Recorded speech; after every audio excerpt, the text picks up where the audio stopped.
Duru, bugün ne oynuyoruz? Skirt Teacher oynuyoruz. Bugünkü görevini de çok merak ediyorum ama sana sormayacağım. Bakalım ne görevi yapacağız? Merak etme. Hadi bakalım. Bugün de yeni görevdeyiz arkadaşlar. Oo, ısın. Bakalım Skirt Teacher'ımıza ne yapacağız? Bakalım. Kızdıracak mıyız bugün Duru onu? Evet. Her bölümdeki gibi. Bizi bazen yakalasa da Evet. bazen de intikam alıyoruz ama, değil mi Duru? Evet. Benzini alıyoruz. Çekiç almayacak mısın yanına, keser? Kapıyı açmak için. Bazen lazım oluyor. Diğer bölümlerde Crowbar. öyleydi Duru. Evet, crowbar.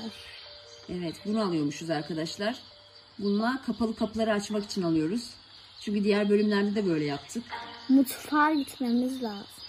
Gidelim Duru, ne olacak ki? Her yerden geçebiliyoruz zaten. Evet, ben şimdi bahçeden giriş What should yapacağım. I wear to the masquerade party?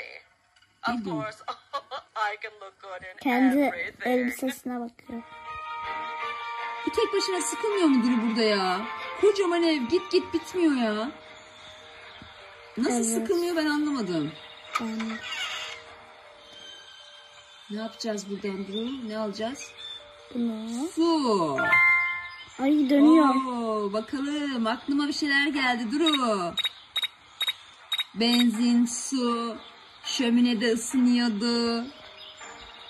Anladım. Arkadaşlar, görevi ben anladım.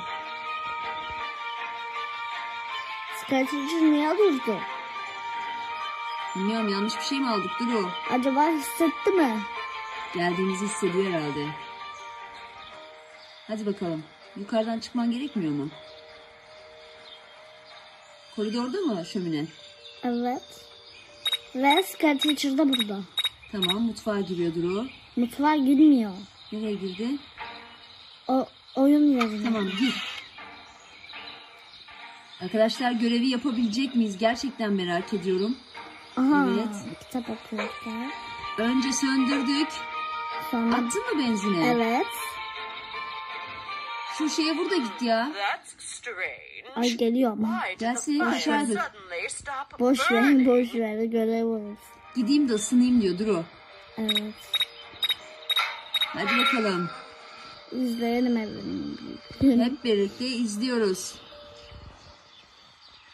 Bakalım. Yapabildik mi? Oo. Duru. O Ya nasıl? çok kötüsün Duru. Ne yaptın öğretmene? Ne yaptın sen? Yaşasın mı kötülük? Yaşamasın. Evet, yaşamasın. Ama O biz- hocaya karşı yaşasın. Evet, o bize her şeyi yaptı değil mi Duru? Evet. Görüşürüz. Görüşürüz.